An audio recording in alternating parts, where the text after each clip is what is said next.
Hello friends, कैसे हैं आप सब। फ्रेंड्स, हर साल की तरह इस साल भी मकर संक्रांति की डेट में कंफ्यूजन रही है। आफ्टर ऑल डेट आ ही गई मकर संक्रांति की। तो दोस्तों, 15 जनवरी यानी कि कल मकर संक्रांति का पर्व मनाया जाएगा। पौष मास में सूर्य के मकर राशि में प्रवेश करने पर मकर संक्रांति का पर्व मनाया जाता है। मकर संक्रांति को सूर्य की उपासना का महापर्व कहा जाता है। मकर संक्रांति के साथ ही हर मास की समाप्ति होती है और इस दिन से सूर्य देव अपने तेज के साथ चलना शुरू कर देते हैं। इस दिन सूर्य मकर राशि में प्रवेश करते हैं और मकर संक्रांति का महापर्व सूर्य के मकर राशि में कल प्रवेश करने के लिए 15 जनवरी यानी कल मनाया जाएगा। ऐसी मान्यता है कि इसी त्यौहार पर सूर्य देव अपने पुत्र शनि से मिलने के लिए आते हैं। सूर्य और शनि का संबंध इस पर्व से होने के कारण यह काफ़ी महत्वपूर्ण हो जाता है। आमतौर पर शुक्र का उदय भी लगभग इसी समय होता है, इसलिए यहाँ से शुभ कार्यों की शुरुआत भी हो जाती है। आइए जानते हैं मकर संक्रांति का शुभ मुहूर्त। उदय तिथि के अनुसार मकर संक्रांति इस बार 15 जनवरी 2024 को मनाई जाएगी। इस दिन सूर्य रात 2:54 पर मकर राशि में प्रवेश करेंगे। इस बार कुछ शुभ संयोग भी बन रहे हैं मकर संक्रांति के अवसर पर। मकर संक्रांति पर इस वर्ष 77 सालों के बाद वरियान योग और रवि योग का संयोग बन रहा है। इस दिन बुध और मंगल भी एक ही राशि धनु में विराजमान रहेंगे। आइए जानते हैं मकर संक्रांति का पुण्यकाल। सुबह 7:15 से शाम 6:21 तक रहेगा और मकर संक्रांति का महापुण्यकाल सुबह 7:15 से सुबह 9:06 तक रहेगा। और इस दिन मकर संक्रांति सोमवार को यानी 5 सालों के बाद सोमवार को पड़ रही है और सोमवार शिवजी भगवान का दिन होता है। ऐसे में सूर्य के साथ शिवजी का आशीर्वाद भी प्राप्त होगा। आइए अब जानते हैं मकर संक्रांति पर पूजन विधि। इस दिन सूर्य देव को जरूर जल अर्पित करना चाहिए। प्रातःकाल उठें, स्नान करें और 1 लोटा जल लेकर सूर्य देव पर अर्पित करें। सूर्य देव पर फिर लोबान दें, धूप करें, फिर सूर्य देव के नाम का दीपक जलाएं। उसके बाद सूर्य देव पर उड़द की खिचड़ी और तिल के लड्डू का भोग लगाकर गरीबों में दान करें। तांबे के लोटे में पानी में काले तिल और गुड़ मिलाकर सूर्य देव को अर्घ दें। हरिवंश पुराण का पाठ करें। ओम सूर्याय नमः मंत्र का जाप करें। लाल फूल और अक्षत डालकर सूर्य को अर्घ दें। सूर्य के बीज मंत्र का भी जाप करें। संध्या काल में अन्न का सेवन ना करें।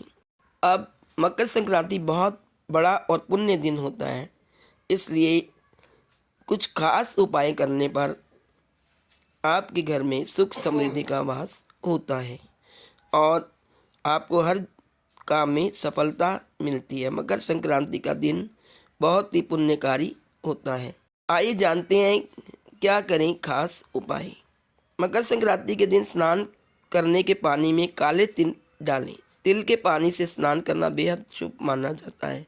साथ ही ऐसा करने वाले व्यक्ति को रोगों से मुक्ति मिलती है।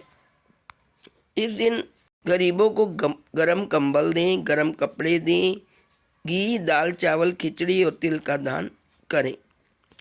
ऐसा करने से सभी पापों से, सभी कष्टों से मुक्ति मिलती है और जीवन में सुख समृद्धि आती है। इस दिन पितरों की शांति के लिए जल देते समय उसमें तिल अवश्य डालें। ऐसा करने से पितरों की आत्मा को शांति मिलती है। मकर संक्रांति के दिन स्नान के बाद सूर्य देव को जल अर्पित करें और सूर्य देव को चढ़ाए जाने वाले जल में तिल अवश्य डालें। ऐसा करने से व्यक्ति के वंश किस्मत के दरवाजे खुलते हैं। अगर आर्थिक रूप से आपके पास पैसा नहीं है, आप समर्थ नहीं है, तो इस दिन घर में ही सूर्य यंत्र की स्थापना करें और सूर्य मंत्र का 501 बार जाप करें। यदि किसी की कुंडली में सूर्य दोष है तो सूर्य दोष को कम करने के लिए तांबे का सिक्का या तांबे का चौकोर टुकड़ा बहते जल में प्रवाहित करें। आइए अब जानते हैं मकर संक्रांति पर किन चीज़ों का दान करें। पहली वो चीज़ है वो है तिल। मकर संक्रांति पर तिल का दान करना शुभ माना जाता है। तिल का दान करने से शनिदेव प्रसन्न होते हैं। खिचड़ी, मकर संक्रांति के दिन खिचड़ी खाना जितना शुभ है उतना ही शुभ इसका दान करना भी माना जाता है। थर्ड नंबर पे है दोस्तों गुड़। इस दिन गुड़ का दान करना भी शुभ होता है। गुड़ का दान करने से सूर्य देव की कृपा प्राप्त होती है। नंबर फोर्थ पे है तेल। इस दिन तेल दान करना शुभ माना जाता है। ऐसा करने से शनि देव का आशीर्वाद मिलता है। नंबर 5 पे है अनाज। मकर संक्रांति के दिन पंचनाजा यानी कि 5 तरह की अनाज दान करने से हर तरह की मनोकामना पूर्ण होती है। 6 नंबर पे है दोस्तों रेवड़ी। मकर संक्रांति के दिन रेवड़ी का भी दान करना शुभ माना जाता है। 7 नंबर पे कंबल। इस दिन कंबल का दान करना शुभ होता है।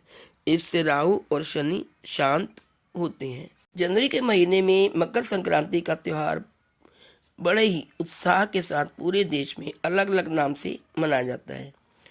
इस दिन से सूर्य दक्षिणायन से उत्तरायण में आ जाते हैं। उत्तरायण को देवता का दिन कहा जाता है। सूर्य की राशि बदलने के समय ही संक्रांति मनाने का निर्णय किया जाता है। इसलिए मकर संक्रांति की तारीख में बदलाव होता है। मकर संक्रांति के त्यौहार को सर्दियों के अंत का प्रतीक माना जाता है। इस दिन से दिन बड़े होते जाते हैं और रातें छोटी। देश भर में इसे नई फसल की कटाई के त्यौहार के रूप में भी मनाया जाता है। आइए जानते हैं देश भर में कैसे अलग अलग नामों से इस त्यौहार को मनाया जाता है। महासंक्रांति और खिचड़ी। भारत के पंजाब, दिल्ली और हरियाणा राज्यों में इसे मकर संक्रांति के रूप में मनाया जाता है। इस दिन तिल, गुड़ और मूंगफली का महत्व होता है।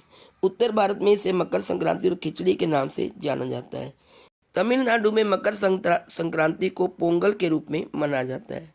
इसे पूरे 4 दिन तक मनाते हैं। गुजरात में लोग संक्रांति के त्यौहार को उत्तरायण के रूप में मनाते हैं। इस त्यौहार के मौके पर गुजरात अपने काइट फेस्टिवल के लिए पूरी दुनिया में इस दौरान आपको हर जगह काई पोछे की आवाज़ सुनाई देगी। हिमाचल प्रदेश में स्थानीय लोग माघ साजी को मकर संक्रांति के रूप में मनाते हैं। साजी संक्रांति का स्थानीय नाम है और माघ महीने का नाम है। इस दिन लोग पवित्र नदियों में स्नान करते हैं और भगवान का आशीर्वाद लेने के लिए मंदिरों में जाते हैं। चिक्की या खिचड़ी या घी जैसी मिठाई उपहार में देते हैं।